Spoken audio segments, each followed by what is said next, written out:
शाहूवाडी तालुक्यातील शिंपे गावचे सुपुत्र सुनील शिंदे यांनी दिग्दर्शित केलेला निबार हा चित्रपट नुकताच प्रदर्शित झाला आहे। शैक्षणिक व्यवस्थेवर भाष्य करणारा हा चित्रपट प्रेक्षकांच्या पसंतीस उतरत असून सुनील शिंदे यांचा दिग्दर्शन क्षेत्रातील प्रवास नक्कीच प्रेरणादायी आणि संघर्षमय आहे। या चित्रपटाच्या निमित्ताने त्यांनी बीपीएनशी संवाद साधला असून चला पाहूया सुनील शिंदे यांचा दिग्दर्शन क्षेत्रातील प्रवास। पण मला शाळेत जावं असं लई वाटतं। शाळा शिकल्यानं काहीतरी होतच असेल ग। 7 पिढ्या गेल्या आपल्या चोरी करण्यात, पेन चोरून काय साहेब होणार आहेस होय? सर या पोरांनी शिकायला पाहिजे। भीक मागून 30 रुपये मिळवतात आणि काम न करून काय पोटात काटे घालायचे? काय फरक आहे त्या पोरांच्यात आणि आपल्यात? शिक्षक नाही हमाल बनवले आम्हाला। शिक्षण माणसाला माणसासारखं जगायला शिकवतो जे तुम्ही जगत नाही आहात। नमस्कार, बीपीएन मध्ये आपलं स्वागत आहे। माझ्यासोबत शाहूवाडी तालुक्याच्या शिंपे गावचे सुपुत्र आणि निभार या चित्रपटाचे डायरेक्टर सुनील शिंदे आहेत। सुनील, तुझा इथपर्यंतचा प्रवास नेमका गाव शिंपे गाव शाहूवाडी तालुक्यात ती निभार चित्रपटाचा दिग्दर्शक कसा झाला? खरं सांगायचं तर हा प्रवास खूप अवघड होता, कारण शाहूवाडी सारखा एक दुर्गम तालुका जो घाटमाथ्यावरती खाली कोकण चालतो आणि तिथून शिंपे गावातून येत असताना 2000 लोकसंख्या वस्तीचं हे गाव। खरं तर हा प्रवास सुरू झाला माझा शिवशाहू महाविद्यालयात। ते सागर कांबळे नावाचा एक माझा मित्र भेटला मला आणि आमचा ग्रुप सुरू झाला ते कलेचा चांगला। लहानपणापासून आवड होती, डान्स स्पर्धा वगैरे करतच होतो। त्यानंतर तिथे छान एक वातावरण मिळालं कलेचं, त्यातून स्वतःला डेव्हलप करत गेलो। मग बांबवडे नगरीमधले आदरणीय पवार सर मला भेटले पत्रकार, आणि त्यांच्या माध्यमातून मी समाजभान जागृत करत स्वतःला घडवत गेलो। त्यांनी खूप मदत केली सगळ्या गोष्टींमध्ये आणि मग तिथून पोहोचलो मी वारणानगर। आणि वारणानगरचा जो काही माझा सगळा प्रवास होता तो खूप रोमांचक आहे ऍक्च्युली। खरं तर मी इतकं काम केलं वारणा कॉलेजमध्ये, तिथल्या सगळ्या कॉम्पिटिशन्स असतील, तिथे मला आदरणीय गुरव सर म्हणून आमचे प्रिन्सिपल होते, त्यानंतर शाहपुरे मॅडम होत्या ज्यांनी मला खूप सपोर्ट केला तिथे। आणि यशवंतराव चव्हाण वारणा महाविद्यालय जे आहे त्याचे स्टुडंट आहे आणि त्या कॉलेजच्या माध्यमातून मी खूप कॉम्पिटिशन्स केल्या, खूप नॅशनल स्टेट लेवलवरती मी अवॉर्ड्स मिळवले। आणि मी म्हणजे तिथे कल्चरचा राजा असल्यासारखं वावरायचो खरं तर, कारण तिथे डेव्हलपमेंटच नव्हती कल्चर। कॉलेज एज्युकेशन मध्ये मोठं होतं पण कल्चरल मध्ये काही डेव्हलपमेंट नव्हतं। पण मला म्हणायचंय कोल्हापूर ही कलेची नगरी, यस, आणि त्याचबरोबर हा निबार हा 13 तारखेला चित्रपट प्रदर्शित झाला आणि शैक्षणिक व्यवस्थेवरती हा चित्रपट, यस, असाच एक सामाजिक भाष्य करणारा सैराट आला बरोबर चित्रपट। खूप तुफान गाजला तो चित्रपट आणि संदेशही महाराष्ट्रामध्ये चांगला दिला बरोबर। त्या धर्तीवर असं काय तुला वाटतंय का? हा, तसंच समाजभान जपणारा, समाजभान जागृत करणारा सिनेमा आहे खरं तर। आणि म्हणून महाराष्ट्रानं डोक्यावर घेतल्या तुमच्या सर्व आदरणीय मीडियाचं मी आभार मानतो की त्यांनी खूप चांगला मला सपोर्ट केला सगळ्यांनी या सिनेमाला। हा सिनेमा भाष्य करतो आरटी ऍक्टवरती, राईट टू एज्युकेशन आहे।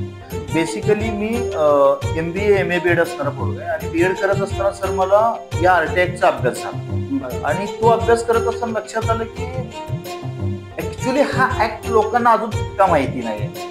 कुठलंही गव्हर्नमेंट चांगलं नसतं, कुठलंही गव्हर्नमेंट वाईट नसतं, आपापल्या परीने ते निर्णय करत असतात, पण समाजाच्या तळागाळापर्यंत ते निर्णय पोहोचवणं आपलं सुद्धा एक काम आहे भारतीय नागरिक म्हणून।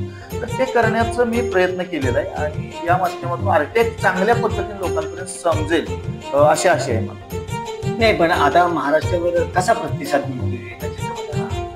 तुमच्या कृपेनं, नटराजाच्या आशीर्वादानं खूप सुंदर प्रतिसाद आहे। डोंबिवली, कल्याण, बोरिवली या ठिकाणी खूप चांगला हाऊसफुल गेला, पुण्यामध्ये खूप चांगला हाऊसफुल आणि महाराष्ट्राच्या वेगवेगळ्या ठिकाणी खूप चांगला प्रतिसाद आहे। शिक्षक जो असतो ना, तो शिक्षक मला खरं कळाला, आदरणीय डोंगरे गुरुजी म्हणून माझे शिक्षक होते लहानपणी मला शाळेमध्ये। त्यांनी सांगितलं किंवा त्यांनी दाखवलं की आदर्श शिक्षक कसा असतो, त्यांची प्रेरणा घेतली। खरी माझी कलेची सुरुवात म्हणाल तर डोंगरे गुरुजींपासून झालेली आहे। त्याचं कारण काय की शाळेत असताना ते लहानपणी गाणी बसवणं शाळेत असेल त्यात मला नेहमी पुढे घ्यायचे। मग ते छोटे छोटे डान्स असतील तर त्यात पुढे घ्यायचे आणि तिथून जो सुरुवात झाला तो आज हाऊसफुल पर्यंत पोहोचला। मग इंडस्ट्रीज मध्ये खूप स्पर्धा आहे आता अलीकडच्या काळामध्ये। खूप भयानक। आणि चित्रपट काही लव सिनेमा पण होतात, असे बरेच जातीचे चित्रपट होतात, पण हीच कल्पना का सुचली एक शैक्षणिक व्यवस्थेला?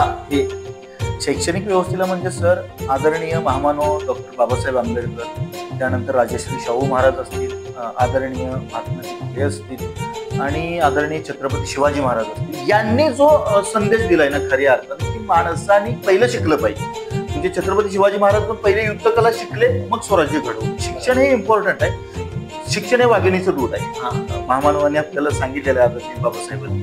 तर हे वाघिणीचं दूध प्रत्येकाला मिळणं हा त्याचा अधिकार. बरोबर. आणि संविधानाचं मूलभूत जे अंग जर बघितलं तर बाबासाहेब आंबेडकर साहेबांनी जे तिथं दिलंय ते म्हणजे शिक्षणच हा मेन बेस आहे. तुम्ही शिका, संघटित व्हा आणि मग संघर्ष करा. ही विचारधारा धरून मी कुठेतरी ते पुढे नेण्याचा प्रयत्न करतोय. मला वाटतं बदल कळेल हळूहळू. असं आपण केलं.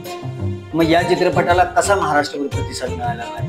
खूप छान प्रतिसाद आहे. लोकांना आवडते. मला म्हणजे फोन घ्यायला वेळ नाही की फोन मेसेजेस लोकांचे येत आहेत आणि खूप प्रचंड प्रतिसाद सुरू आहे. वेगळा विषय आहे आणि खऱ्या अर्थानं शिक्षकाची बाजू मी मांडली आहे सर याच्यामध्ये. बरोबर. आपण जनरली काय म्हणतो की शिक्षकांचा फक्त पगार दिसतो आपल्याला. बरोबर. पण त्यांची जी वाताहत आहे, त्यांची जी कामाचा जो स्ट्रगल आहे ना तो दिसत नाही. प्रत्येकाला असं वाटतं की शिक्षक म्हणजे फक्त पगार घेतातच बसतात. असं नाहीये.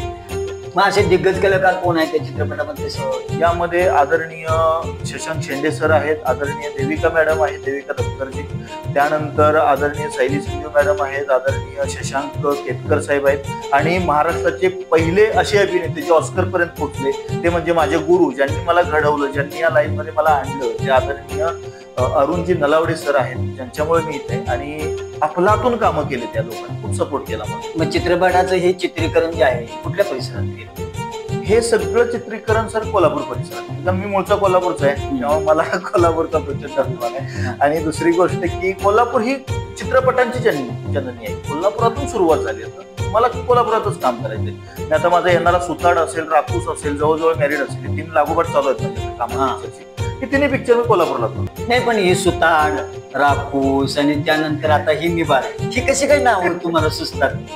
हे जे साहित्यिक आपले जे जुने आदरणीय शंकर पाटील साहेबांसारखी जी लोकांनी वाचली त्यांच्याकडून आम्ही ह्या गोष्टी सगळ्या शिकत गेलोय. तर हे कल्चर आहे. मराठी मातीतले काही शब्द आहेत, मराठी मातीतली भावना आहे सगळी. प्रत्येक निबार म्हणजे परिस्थिती इतकी निबार झालीत त्यातली पोरं आमची, किंवा शासनाचा निबारपणा आपण दाखवण्याचा प्रयत्न. म्हणजे शासनाला त्याचे निबारपणा, कुठले काम होत नाही लवकर आणि त्या सिस्टीम मध्ये दोष असतात, त्यासाठी निबार. म्हणजे आपण जनरली म्हणतो की काय निबार माणूस आहे, काय निबार माणूस, सरकारी काम 12 महिने थांब किंवा 6 महिने थांब. तर तो जो निबारपणा आहे ना, त्या निबारपणावर भाष्य करण्याचा माझं प्रयत्न आहे. चित्रपट क्षेत्रात कसं असते, काही अशी थोडीशी मुलायम अशी गुळगुळीत नावं असतात, पण ही ग्रामीण भागातली ही निबार असं नाव वगैरे, हे नावं चालतील आता इथून पुढे? 100% चालतील. माझा विश्वास आहे, प्रेक्षकांच्या वरती माझा विश्वास आहे. आणि मराठी प्रेक्षक असं आहे ना की त्यांना आपलं कल्चर खूप प्रिय आहे. आणि मला मी मराठीवर प्रेम करणारा पोरगा आहे, महाराष्ट्रावर प्रेम करणारा पोरगा आहे, खेडो गावापाड्यातल्या वस्तीवरती प्रेम करणारा पोरगा आहे. मला ते लाईफ आवडतं ऍक्च्युली. खरं तर गाव खेड्यातलं लाईफ, आणि ते येणं गरजेचं आहे. आपण नाही जपलं तर कोण जपणार आहे ना. पण शेवटी काय संदेश देशील?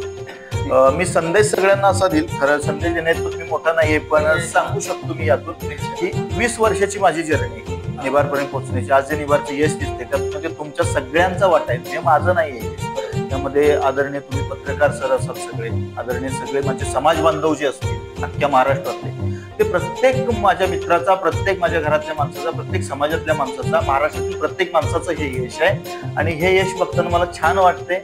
आणि संदेश हाच देईल मी की तुम्हाला जर यायचं असेल, या फील्डमध्ये यायचं असेल, तर बेसिकली तुम्ही प्रचंड कष्ट करण्याची तयारी ठेवा. पहिल्यांदा शिकलं पाहिजे अभिनय म्हणजे काय, दिग्दर्शन म्हणजे काय, हे व्यवस्थित पद्धतीने शिकून जर याल तर तुम्ही फसणार नाही आणि तुम्ही व्यवस्थित चांगल्या पद्धतीने इथे सेटल होऊ शकता. जिद्द, प्रयत्नाची पराकाष्ठा आणि संघर्ष केले तर यश आपल्याला जरूर मिळते. शाहूवाडी तालुक्यातील शिंपे गावातील एक सर्वसामान्य कुटुंबातील ते निभार या चित्रपटाचा डायरेक्टर असा चित्रथरारक प्रवासामध्ये अत्यंत संघर्ष त्यांनी आपल्याशी केला. खरोखर त्यांचा हा चित्रथरारक प्रवास आहे आणि या प्रवासाला दाद दिली पाहिजे की एवढ्या संघर्षातून शिंदे सर इथपर्यंत पोहोचले. शाहूवाडीवरून BPN साठी रमेश,